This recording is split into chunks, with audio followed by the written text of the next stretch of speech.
ये कि अगर हम चित्र को देखें, यहाँ देखो चित्र ये वाला, तो जी करता होगा कि चित्र को ले जाकर अपने घर में सजाएं। मन में उत्पन्न हो रहा है, एकदम भाव उत्पन्न होगा कि हम सजाएंगे ज़रूर इसको। अभी नहीं, शादी के बाद जिस घर में जाएंगे, ये तो घर दूसरे का है, नो मैं आप अपना थोड़ा। ये भी एक पौधा देख रहे हैं, खूब बढ़िया सजाने के लिए प्रयोग किया जाता है। इसका नाम यहाँ पर लिखा गया है सेलेजिनेला। ये तो बहुत मन करता है देखने के लिए, किताब में देख लीजिए, मन बहला। ये इसका नाम होगा इक्वी सिस्टम। एक ये पौधा है, लगता है कटदार है क्या, फर्न का पौधा है ये। और एक पौधा है सल्विनिया, बड़ा खूबसूरत पौधा है।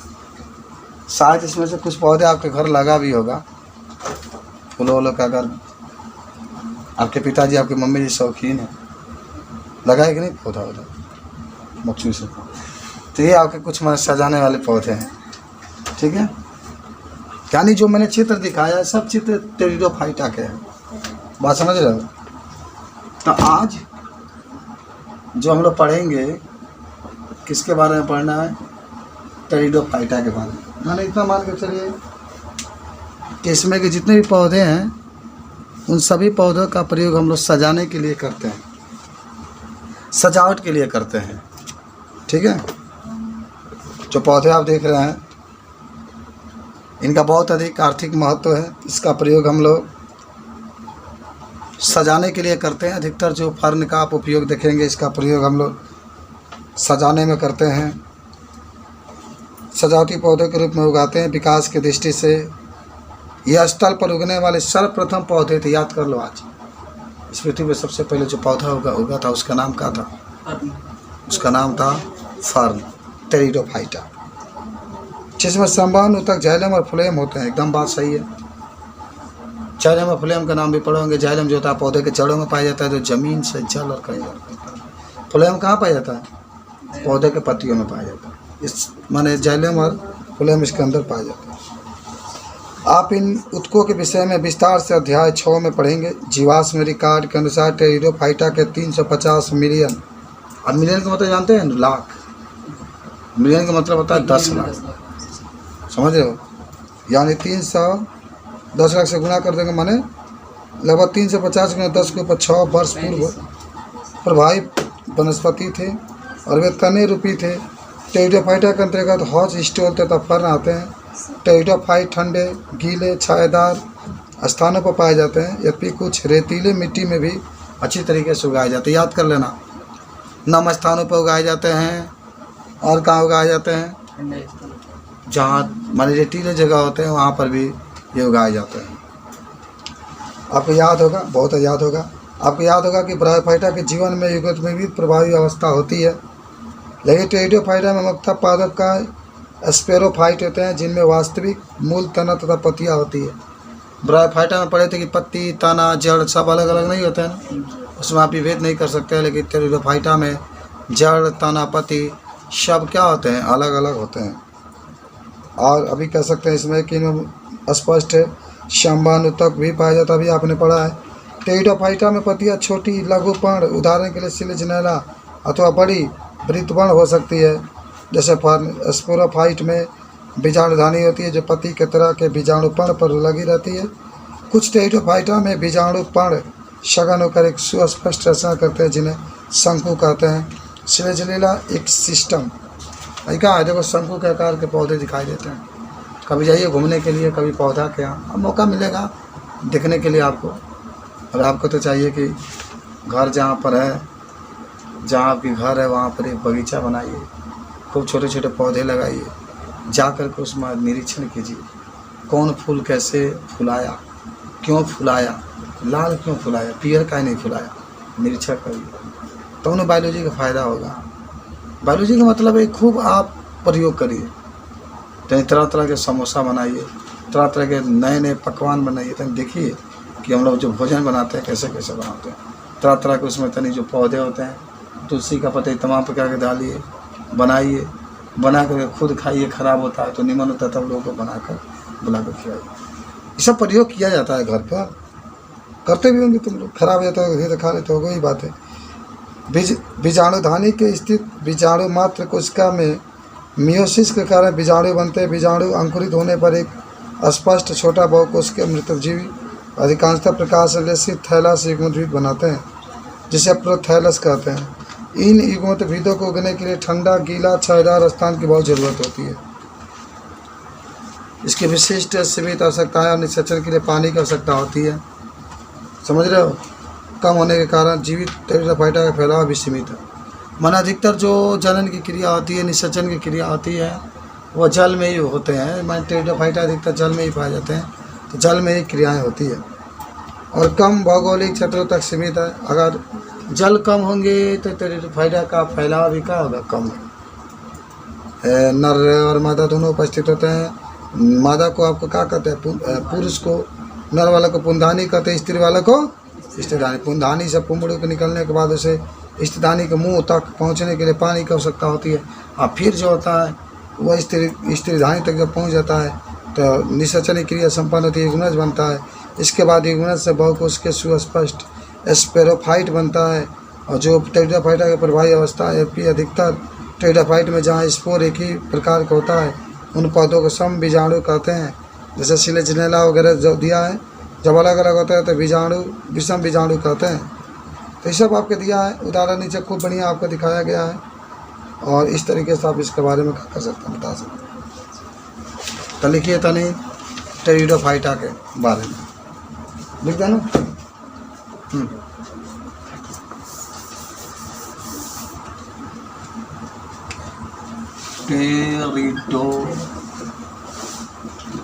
टेरिडोफाइटा लिखना। इसका बहुत अधिक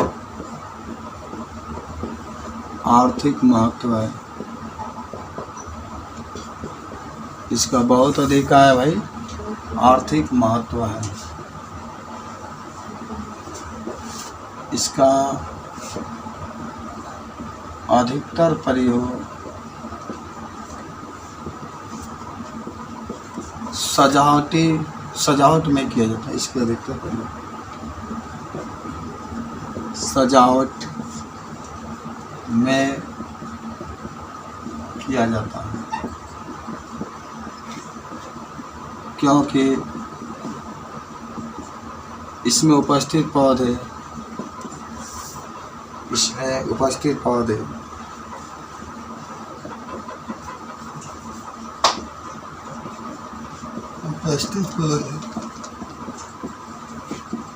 छोटे और सुंदर होते हैं।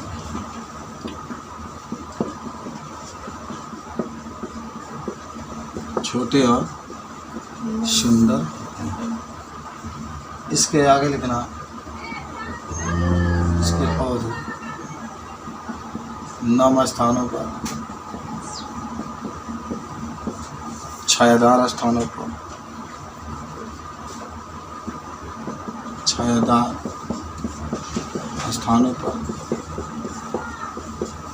पाए जाते हैं।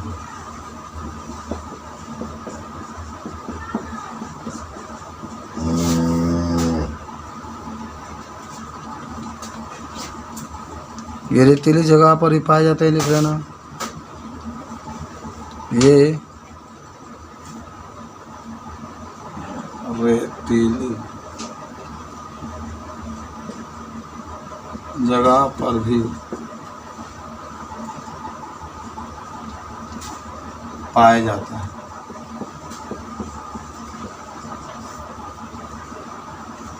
क्योंकि ये रेतीली जगह पर उगने के लिए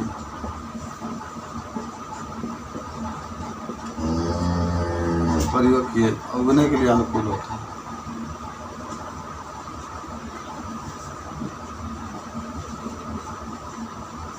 अनुकूल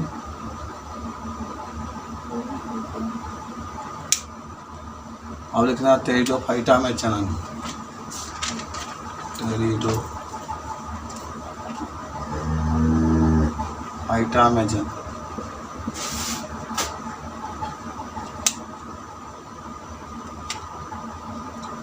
लिखना टेरिडोफाइटा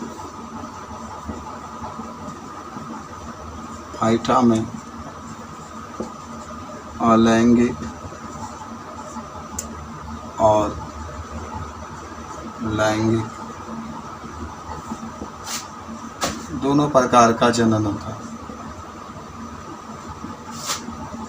दोनों प्रकार का जनन होता है।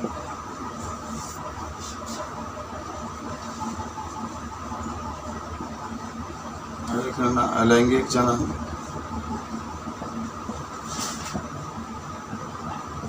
बीजाणु द्वारा होता है, क्योंकि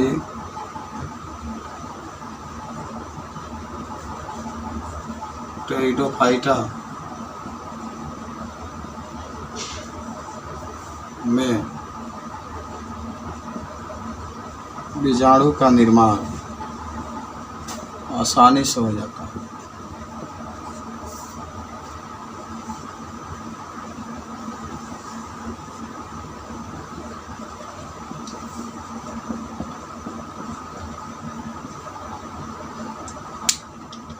आसानी से हो जाता है। ये लिख लो, नीचे वाला लिख लिया है ना।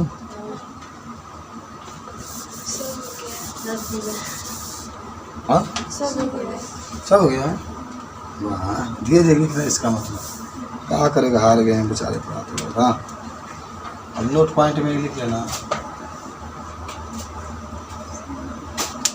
देखो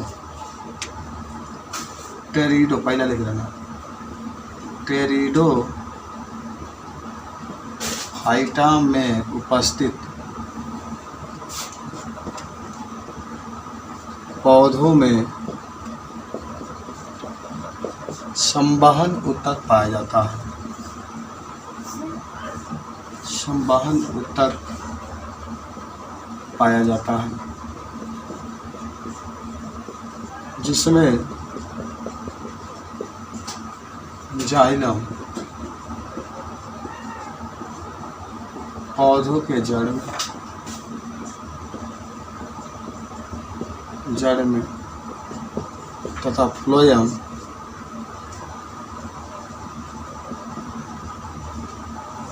पौधों के पत्तियों में पाया जाता है।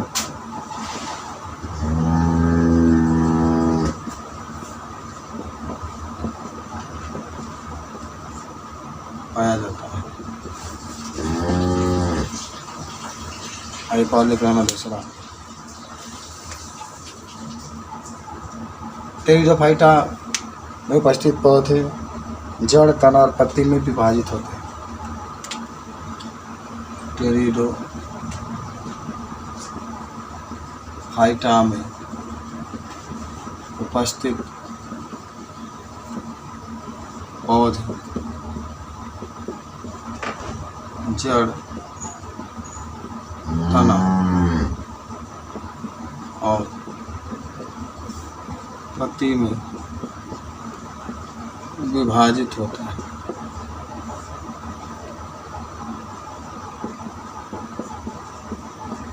जबकि ब्रायोफाइटा विभाजित नहीं होता। जबकि ब्रायोफाइटा के पौधे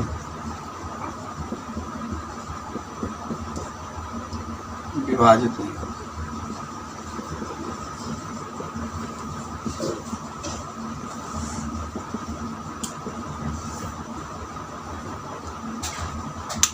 उदाहरण में लिख लें,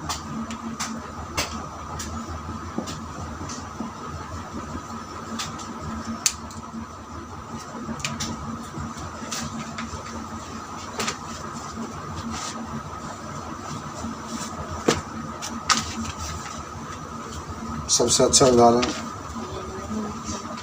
सेलेजिनेला।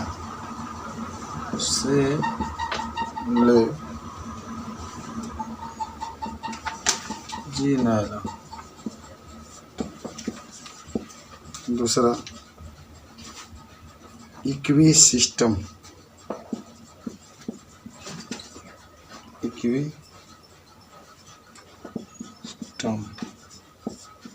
तीसरा फर्न। ये कुछ उदाहरण है, बता सकते हैं उदाहरण है।